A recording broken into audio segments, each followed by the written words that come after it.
पुजारी मनको ढोका उगारी हेर त भगवान त एउटै होइन र तिम्रो पनि मेरो पनि। तिम्रो भगवानलाई सोध बरु जहाँ तिमी शिर झुकाउँछौ टीका चढाउँछौ त्यो मूर्ति कुद्ने त मेरै पुर्खा त्रिशूल घण्टी मेरै पुर्खाको अनि मन्दिर तिम्रो मात्र कसरी। बुद्धको देश भन्छौ शान्ति मलाई नि चाहिन्न र सगरमाथा मेरो नि हो गर्व गर्न पाइन्न कि यो देश मेरो पनि होइन र। छातीमा हात राखेर मुटुभित्रको आत्मालाई सोध त रगत उस्तै छ भन्छ धड्कन एउटै हो भन्छ। दलितकै छोराछोरी डाक्टर बन्छन् बचाउँछन् जिन्दगी त्यहाँ जा सोधिन्न। ए सक्छौ त्यो खोलाको पानी नपिउनु मैले छोइहाले बरु सासै नफेर मैले छोइहाले। टाढे बस साथी तिम्रो जात खस्ला मैले छोइहाले। मेरो पनि शरीर पञ्चतत्त्वकै हो के तिमीमा छैठो तत्त्व पनि छ र। संविधान लेख्नु शहीद हुने मेरै पुर्खा अनि नियम तिम्रो गणतन्त्र ल्याउने मेरै कुटुम्ब अनि शासन तिम्रो। अब त अति भएन र के कुरा गर्छौ राजनीतिको जहाँ जातकै कारण एउटा वर्ग रोइरहन्छ।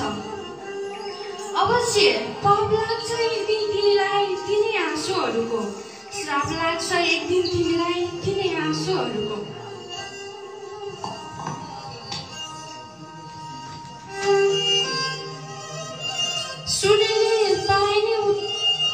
सूर्यले मलाई नै उति नै ताप दिन्छ जति तिमीले पाउँछौ। चन्द्रमाको शीतलतामा पनि कुनै भिन्नता छैन बतासले तँलाई छुन्न पनि त भन्दैन। मेरो स्पर्शलाई पानीले कहिल्यै अस्वीकार गरेन जब ती निर्जीव वस्तुले त सबैलाई न्याय गर्छन्।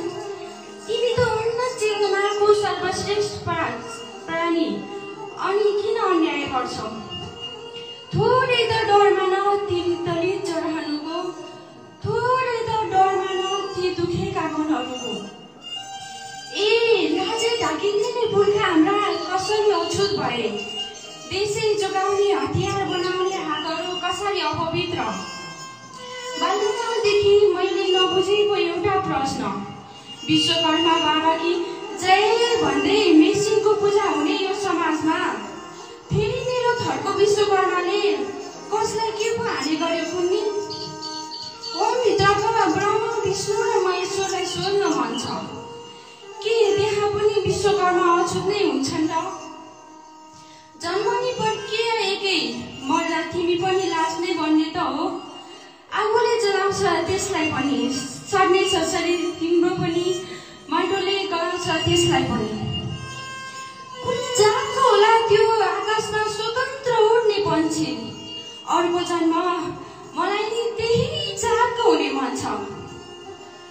ए साथी स्वर्गमा त छुट्टै बास नहोला छोइला फेरि बरु तिमी चाहिँ धरतीमै बस। स्वर्गमा त छुट्टै बास नहोला छोइला फेरि बरु तिमी चाहिँ धरतीमै बस।